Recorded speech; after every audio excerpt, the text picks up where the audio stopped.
want to thank you, Nandi, for coming by and letting Color Vision go ahead and interview you to hear about what you have coming next.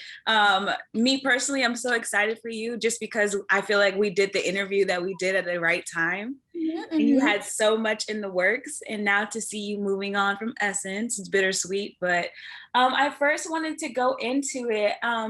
Like we last spoke, you were working on so much, and you did talk about your experience at Essence. And I did want to hear from you, kind of just to reflect on what that journey was like for you before we get into what will be new for you.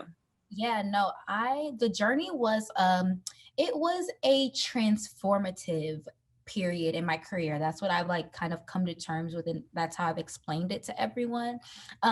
It was challenges, and I think we had talked about that in the last meeting. Just going through the pandemic and going through different changes within the company, and being young in my position, and like having to sort of be the leader in that right at the time being. It was really just transformative, and it was such a growing time. It taught me so much. I have so much love for the staff, and I left feeling really good and feeling like I did the right thing. I left in the right way. You know, I think that's extremely important. Making sure that, you know, you don't step on anybody's toes, and you're extremely honest and vulnerable about what you need more and why you're leaving, but also knowing and being aware of all the opportunities that Essence gave me, and that I worked really hard for. So I I really think my time there was, I was giving voices to Black creatives, like young Black creatives, because they weren't able to see themselves on Essence because it was such a respectable legacy publication that sometimes the alternative Black creatives maybe didn't think that they would see themselves on that platform.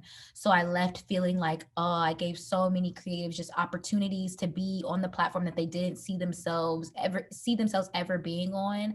And writers too, giving writers from the South, young writers who just graduated from college, really tapping into that market. Now there's girls and guys as well who their first even big major publication was Essence, and now they've gone on to write everywhere. And that was because of just me being like, oh, I like your writing, I like your vibe, these couple cool school papers let's see if you could do a small news brief. And then it turned into a feature, and now there's some of the best freelancers that I think in the industry. So feeling like I laid the groundwork down, I stayed out the way, I gave opportunities, and like I feel like that's all you need to be doing in the positions, and especially in this time period right now. I know that was a handful. I'm so sorry. No, that's okay. I actually didn't even know that with you being your position, you actually gave other journalists and other creators the chance to write under you, or to give them, you know, the opportunity like that, because you don't hear that very often, that editors actually source inexperienced writers to go ahead and give them that experience.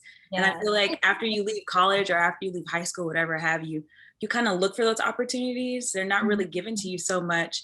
So what was a time and a moment where you felt like it felt good for you to go ahead and actually be the leverage for someone in their career in journalism?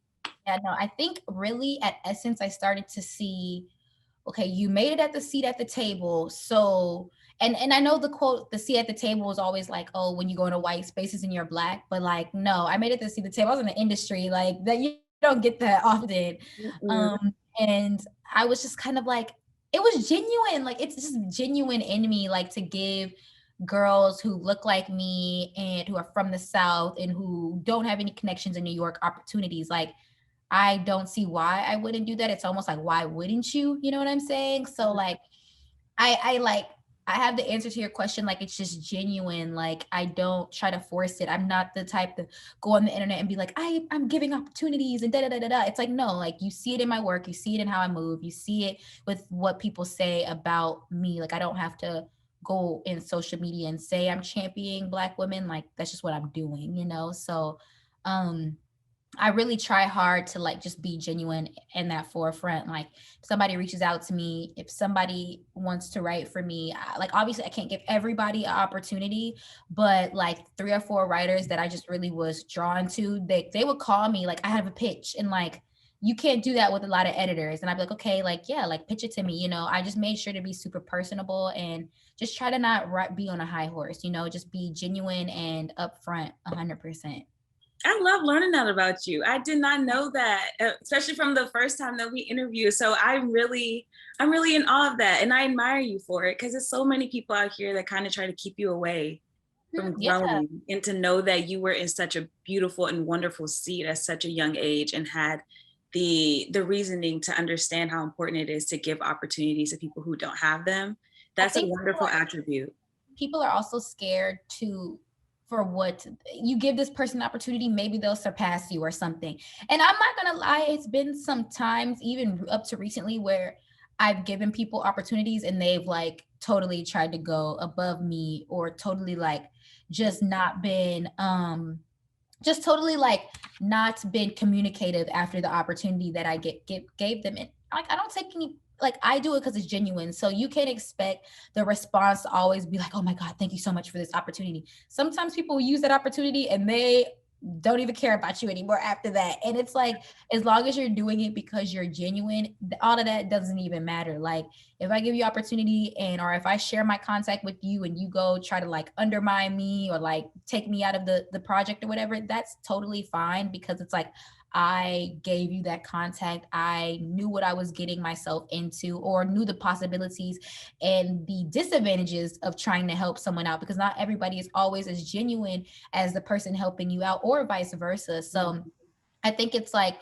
if it's really from the heart, then you don't care about the aftermath of that. You just kind of wish it the best. You hope that it goes right. But sometimes it's not always like that.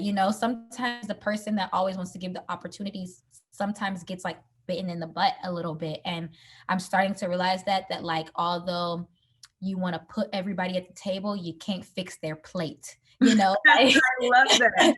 That's real. I love that. Exactly. Like, yeah, like you gotta sometimes give them that, but then let them move and do what they want. So I'm starting to learn that too, because I want everybody to win, but sometimes they don't want you to win. So it's like, it's confusing. But yeah, I realize like, I'm still gonna be me, I'm still gonna be genuine, and if it bites me in the butt, it's like, it's okay. Exactly. I was gonna say, don't let somebody else's reactions to what you've done change your heart. Because at the end of the day, your blessings will continue to come because you did it out of the kindness of your heart. Absolutely. Absolutely.